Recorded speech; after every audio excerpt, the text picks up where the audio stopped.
Hi friends, good morning সবাইকে। শুভ সকাল। তো ঘুম থেকে উঠেছি অনেকক্ষণ আগে। চোখ ফোকগুলো দেখে মনে হচ্ছে এক্ষুনি উঠলাম। উঠে প্রায় 10 কিলোর কাছাকাছি আলু ছাড়ালাম, শশা গাজর ছাড়ালাম। তার আগে সবার আগে ঘুম থেকে উঠে আমার যে কাজ, মাছকে খাবার দেওয়া। মাছকে খাবার দিয়েছি, কালকে রাতে খাবার দিয়েছিলাম। তো ওই খাবারটা খাওয়ার পরে জলটা ঘোলা হয়ে গেছে। আরেকবার সকালে খাবার দিয়েছি, তো খেয়ে নেই। খেয়ে নিলে তারপরে তখন জলটা চেঞ্জ করে দেবো আজকে আরেকবার। তো বাগানে তো আসা হয় না, সেরকম টাইম হয় না। বাগানের পরিস্থিতিটা দেখার জন্য এসছি। বেলফুল ফুটেছে, দেখো কি সুন্দর। আমাদের দেখায়, এই দেখো, উফ, জুঁই ফুল, জুঁই ফুল, বেলফুল, জুঁই ফুল যেই নামেই চেনো তোমরা। আর এদিকে বগনভেলিয়ার দুটো ফুল এসছে, দেখতে পাচ্ছ। তো বন্ধুরা, তো দেখছি বাগানে এটা আছে মশলা গাছ, গরম মশলা, মিট মশলা, সব রকম মশলার একটা মিক্সড গাছ। এর পাতাটা ছিঁড়ে গন্ধ শুনলেই বুঝতে পারবে যে এটা মিক্সড মশলার গাছ। তো বাগানের আর কি গাছের কি পরিস্থিতি সেটা দেখার জন্য এসেছিলাম। সফেদা, ব্যানানা সফেদাগুলো নষ্ট হয়ে যাচ্ছে কেন বুঝতে পারছি না। ইয়ে দেখতে পাচ্ছ, ব্যানানা সফেদার কুড়িগুলো কেমন ছেড়ে যাচ্ছে। যাই হোক, গাছের গোড়ায় খাবার দেবো, খাবার দিলে। আর আগাছা যেগুলো রয়েছে সেগুলো তো পরিষ্কার করব হয়ে উঠছে। বন্ধুরা, এই জায়গায় আমার কোমর ভাঙতে ভাঙতে থেকে গেছে, প্রতিবার বেঁচে গেছি, এত পা স্লিপ করে গেছে ছাদ।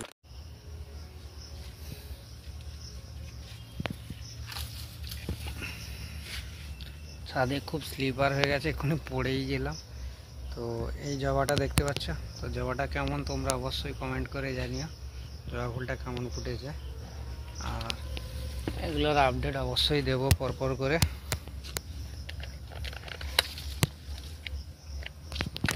এমন পড়ে গেছি, টপটা ভেঙে গেছে। ভাগ্যিস আমার কোমরে ভাঙেনি যা। তো আর মোটামুটি সব ঠিক আছে। এমন পড়েছি, কোমরে লেগেছে খুব। কোমর ভাঙেনি ভাগ্যিস। খুব জ্বর বেঁচে গেছি। ছাদে এত জল হয়ে হয়ে এত স্লিপার হয়ে গেছে, বলার নয়। এমন পড়েছি মানে আর বলার নয়। কোমর ভাঙতে ভাঙতে থেকে গেছে।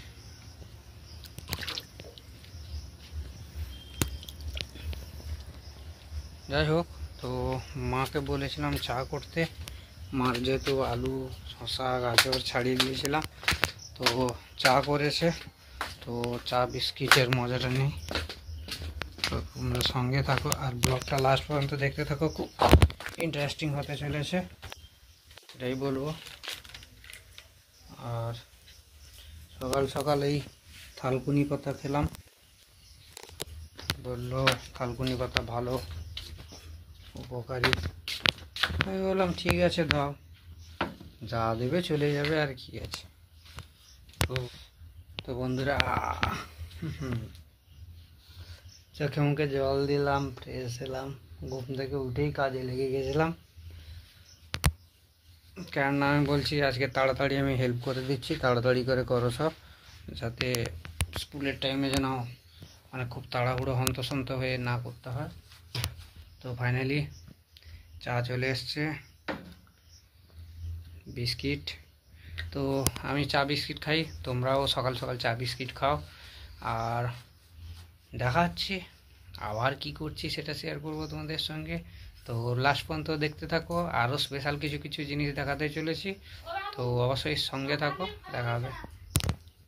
তো বন্ধুরা, আমাদের দোকানের জন্য স্পেশাল কিছু আইটেম দেখো। এই যে দেখতে পাচ্ছ বাদাম, তোমাদের ভালো করে দেখাই। বাদাম আমাকে ছাড়াতে দিয়েছিল, সেই লাগছে, সেই লাগছে। তেলে ভাজা যে তৈরি হয় সেগুলোর জন্য এগুলো মিক্সড হবে। এটা আমার কথায় যে তাতে আরও মুখরোচক হবে, দোকানে বিক্রিটাও ভালো হবে। যাতা না, এগুলো আমার এক্সপেরিমেন্ট। মানে আমি যদিও ট্রাই করে দেখিনি, খেয়ে তো আমি অর্ধেক করে দিলাম। হেভি লাগছে, হেভি লাগছে। কাঁচা বাদাম নিয়ে এসেছিলো, নিয়ে এসে ভাজা হয়েছে। এই যখন আমাকে ছাল ছাড়াতে দিয়েছিল, কাজ করে দিয়েছি। সেই টেস্ট, সেই টেস্ট, কোনো কথা হবে না। তো যাই হোক এগুলো দিয়ে আসি, নাহলে সব শেষ হয়ে যাবে। তো বন্ধুরা সকাল সকাল ব্রেকফাস্ট চলে এসছে, মুড়ি আর দেখতে পাচ্ছ এগুলো সামাই। তো খাওয়া দাওয়াটা থেকে জবরদস্ত হবে, কিন্তু একটা দুঃখের বিষয় যে এখানে দুধ দেওয়া রয়েছে, তবে পাউডার দুধটা আমাকে বলতে পাউডার দুধ দিয়েছে, এই কারণে গরুর দুধ কেমন গন্ধ করে, ভাল লাগে না। আগে খেতাম বাট এখন কে ভাল লাগে না। তো ব্রেকফাস্টটা করে নেই, কাজ আজকের প্রচুর রয়েছে, কোথা থেকে শুরু করব কোথায় শেষ করব তার কোনো ঠিক নেই, কি বলি। তো খাওয়ার পরে আবার দেখা হবে। তো বন্ধুরা দোকানের মাল কাটতে বসে গেছি, যেমন কি দেখতে পাচ্ছ একটা নতুন আইটেম করেছি, ব্রেড চপ। তো 3টে ব্রেড নিয়ে নিয়েছি, 3টে ব্রেডকে এবার ডবল করে, মানে পিস যে থাকে এই যে দেখতে পাচ্ছ এর যে পিস থাকে এই দুটো করে নিয়ে 3 কোণাকোণি করে কাটবো। তো কেটে আমি তোমাদেরকে আবার দেখাচ্ছি কীরকম কি করছি, তো অবশ্যই শেয়ার করব। তো হাতে টাইম বেশি নেই, মানে দোকানের জন্য রেডি হচ্ছি। তো ব্রেডগুলো আগে কেটে রেডি করে নিয়ে তারপর তোমাদেরকে শেয়ার করছি। এখানে থালার উপরে সাজিয়ে রাখবো, তারপরে তোমাদেরকে দেখাচ্ছি, কেননা এখন মাল রেডি করতে হবে না দোকানের। তো বেশি টাইম নেই, ওয়েদারের পরিস্থিতিও ভালো নয়, দেখতে পাচ্ছ আকাশে মেঘলা, এই বৃষ্টি এই মেঘলা এই রৌদ্রু, মানে পুরো একাকার অবস্থা, সকাল থেকে নাজেহাল অবস্থা। তো যাই হোক তারপরে আবার আমি বলছি কি করছি না করছি। তো বন্ধুরা এই জাস্ট দোকানদারি করে এলাম, এখন বাজে 2:50। এই দেখতে পাচ্ছ ব্যাগপত্র পুরো একাকার অবস্থা হয়ে গেছে। একে দেখো রৌদ্রুটা কি লেভেলে বেরিয়েছে, দেখো এই রৌদ্রু তার মাঝে গরম, মানে এই বৃষ্টি এই গরম এই রৌদ্রু, মানে কি বাজে লেভেলের অবস্থা। তার উপরে এখনও চান খাওয়া দাওয়া কিছু হয়নি, চোখ ঢুকে যাচ্ছে দেখতে পাচ্ছ পুরো অবস্থা, কথা বলার মানে সেই ভয়েসটুকু নেই এমন অবস্থা। তো যাই হোক, তো চান খাওয়া দাওয়া করি, তারপরে যদি দম আসে তারপরে কথা বলবো। তো আবার বিকেলে দেখা হবে, নাহলে ঘুমোতে যাওয়ার সময় দেখা হবে। তো আবার শেয়ার করব নতুন কিছু, তো সঙ্গে থাকো। তো বন্ধুরা গুড আফটারনুন সবাইকে, শুভ বিকাল সবাইকে।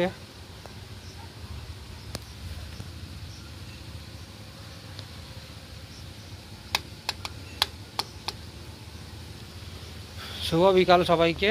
আর দেখতে দেখতে আমি ছাদে চলে এসেছি। তো আজকে একটু ঘুম ভেঙেছে মোটামুটি আগে, তো একটু টাইম পেয়েছি আজকে। তো আজকে বাগানে আগাছা কতটা কি পরিষ্কার করা যায় আমি মোটামুটি চেষ্টা করছি। তো সঙ্গে থাকো, অনেকটাই টাইম লাগবে জানি। আর ওপর থেকে আমাদের সামনেটা কেমন লাগছে দেখাচ্ছি, দেখো বন্ধুরা দেখো কি অবস্থা, জলে পুরো চারিদিক সাদা সাদা হয়ে আছে। তো যাই হোক আমি আগাছাগুলো পরিষ্কার করার জন্য প্রিপারেশন নিয়ে নিই, ক্যামেরা স্ট্যান্ডটা এখানে বসিয়ে দিই, একদিক থেকে ধরবো, একদম তাড়াতাড়ি করে পরিষ্কার করা শুরু করব। তো এইভাবে স্ট্যান্ডটা লাগিয়ে দিই। তো এবারে আমি বাগানের চারিদিকে পরিষ্কার করা শুরু করি। প্রথমে এখান থেকেই শুরু করি, এখান থেকেই প্রথমে শুরু করছি।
তো বন্ধুরা ফাইনালি আমার বাগানে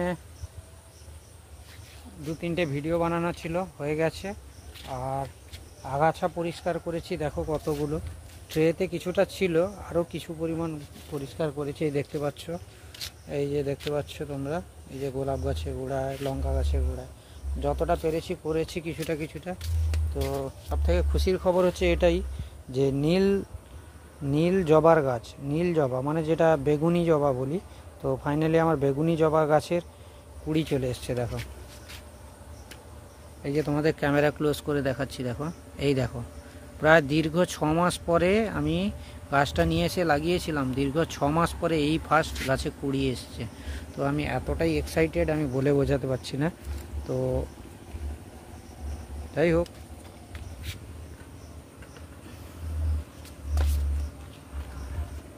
আনন্দ লাগছে আজকের, যে সারাদিন এত কষ্ট, এত কিছুর মাঝে এখন আমার খুব আনন্দ লাগছে। কেননা দীর্ঘ এতদিন 6 মাস ওয়েট করার পরে একটা গাছ লালন পালন করার পরে এই প্রথম নীল জবা গাছের ফুল এসছে। নীল ঠিক না, মানে বেগুনি টাইপের হবে বললো, তো জানি না কি হবে।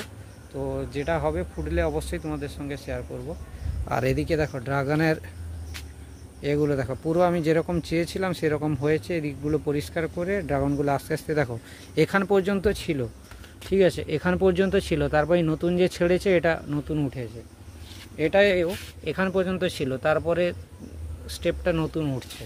তো এইভাবে এই যেহেতু ওয়াল আছে আমার, তো ওয়ালের উপরে এইভাবে শুয়ে দেবো, তাহলে ফলটা আসবে প্রচুর পরিমাণ। আর এই টবগুলো দরকার হলে চেঞ্জ করে দেবো, টবগুলো চেঞ্জ করে একটু বড় সাইজ টব করে দেবো। বড় সাইজ টব করে দিলে কি হবে, তো গাছে গ্রোথটা ভালো হবে, আরও ফলটা পরিমাণে বেশি আসবে। এরকম বড় সাইজের টব দিয়ে দেবো, এরকম বড় সাইজের টব দিয়ে দিলে এখন 2 বছর আর টব চেঞ্জ করতে হবে না। এর মধ্যেই খাবার দেবো, এর মধ্যেই এই মাটিতে, মানে টব চেঞ্জ করে দিয়ে ওই মাটিতেই খাবার দেবো। প্রথমে জৈব সার দিয়ে একটা খাবার তৈরি করে নেব, তারপর রুট বল সমেত তুলে আবার লাগিয়ে দেবো।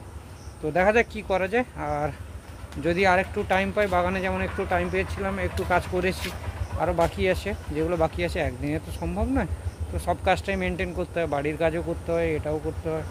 তো আর একটু টাইম রয়েছে, দেখি, জানি না কতটা কী হবে।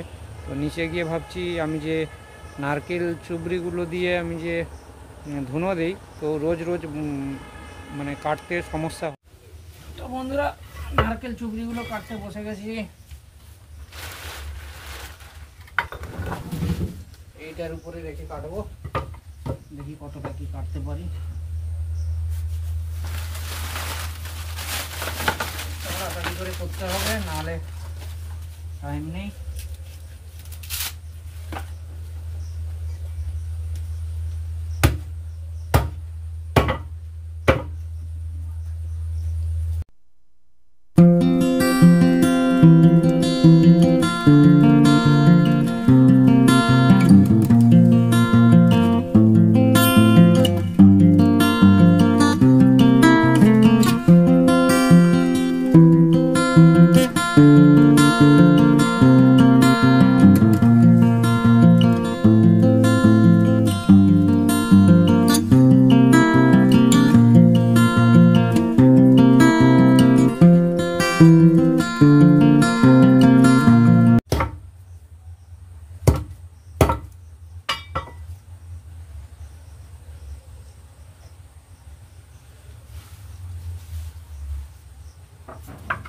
তো বন্ধুরা, এইগুলো হলে মোটামুটি আমার 3 দিন হয়ে যাবে।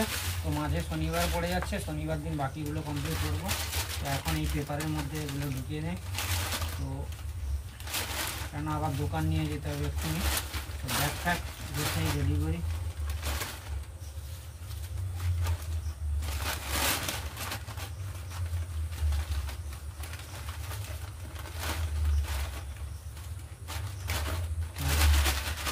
মোটামুটি হয়ে গেলে এগুলো বস্তায় ঢুকে নিই।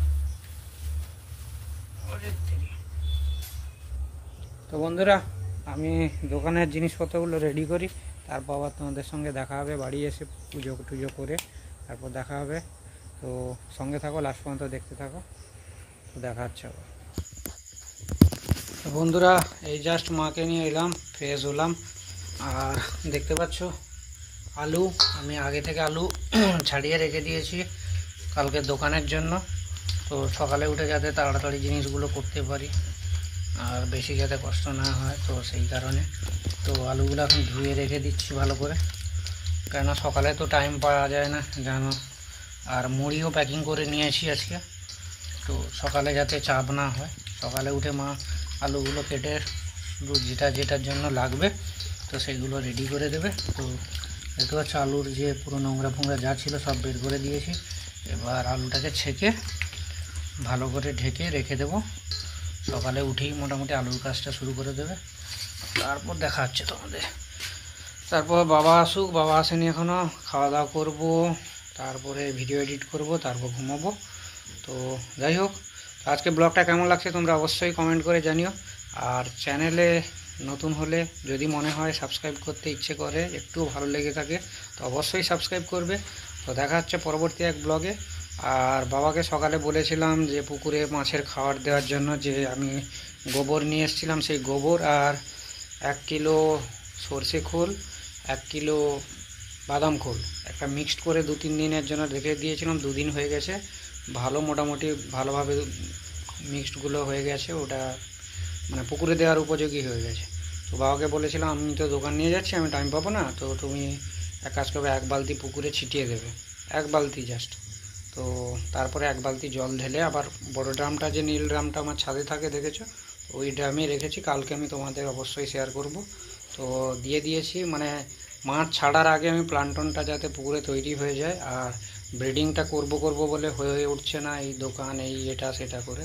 তো খাঁচাটাও রেডি হচ্ছে না, বাবাও কাজের চাপে রয়েছে। খাঁচাটা রেডি করে দিলেই আমি ইঞ্জেকশন দিয়ে তারপর ব্রিডিংটা শুরু করব। তো হচ্ছে না, দেখি শনিবার রবিবারের মধ্যে মোটামুটি ব্রিডিংটা সেট আপ করে শনি রবিবারের মধ্যে ফেলবো। তো তার আগেই পুকুরে গোবর, তারপরে এটা সেটা যে দিচ্ছি প্লান্টনটা যাতে তৈরি হয়ে যায়। তো তৈরি হয়ে গেলে অবশ্যই ভালো, যখন হাঁপাই থাকবে মাছগুলো, রেণুগুলো যদি টেকাতে পারি, তো তারপরে 15-20 দিনের মধ্যে আবার ওই জলে, সবুজ জলটা হয়ে গেলে আমার আর মানে মাছকে খাওয়া, রেণুগুলোকে, মাছের ডিমগুলোকে খাওয়ার দিতেই লাগবে না, ওই সবুজ জল খেয়েই বড় হয়ে যাবে ওরা। তো তারপর প্লান্টন তৈরি হয়ে যাবে পুকুরে, তো অটোমেটিকলি মাছ চাষ হয়ে যাবে। আর এক্সট্রা আমি বাইরে থেকে যে সাদা মাছ ছাড়বো সেটা একটু টাকা পয়সা ম্যানেজ করতে পারছি না, তো মাছ ছাড়বো মোটামুটি 40 থেকে 50 কিলো মাছ ছাড়বো, এরকম টার্গেট রয়েছে। তো দেখা যাক, টাকাটা ম্যানেজ হয়ে গেলে, টাকা পয়সাটা ম্যানেজ হয়ে গেলে তারপরে সব বড় বড় সাইজ 100 গ্রাম সাইজের মাছ নিয়ে এসে ছাড়বো, তো সেটাও অবশ্যই শেয়ার করব। তো তারপরে আরও অনেক কাজ রয়েছে, প্রজেক্টের কাজ রয়েছে। 1 সপ্তাহ পরে ধরো 1 সপ্তাহ কি 1.5 সপ্তাহের মাথায় পেঁপে গাছগুলো রেডি হয়ে গেছে, বেডে যেগুলো বসে আছে। তো যেগুলো একটু ভালো হেলদি হয়ে গেছে সেগুলোকে পুরো পুকুরের পাড়ে বসাতে হবে, একটা লেবার নিতে হবে, গোবর সার তৈরি করতে হবে। তো অনেক কিছু কাজ রয়েছে, সেগুলো অবশ্যই আমি শেয়ার করব। তো প্রজেক্টটা কিভাবে শুরু করছি যদি দেখতে চাও, তোমরাও করতে পারো বাড়িতে। হাইব্রিড বলো, দেশি বলো, যে কোনো ভালো একটা ভ্যারাইটির পেঁপে প্রজেক্ট করতে পারো। তো যদি করতে চাও অবশ্যই তাহলে চ্যানেলটাকে সাবস্ক্রাইব করে রাখবে। তো কি করছি, কি দিচ্ছি, কি রেজাল্ট আসছে সব কিছু তোমরা জানতে পারবে। তো আজকের মতো tata, bye bye, good night, love you all সবাইকে। তো দেখা হচ্ছে পরবর্তী ব্লগে। তো bye bye, love you all.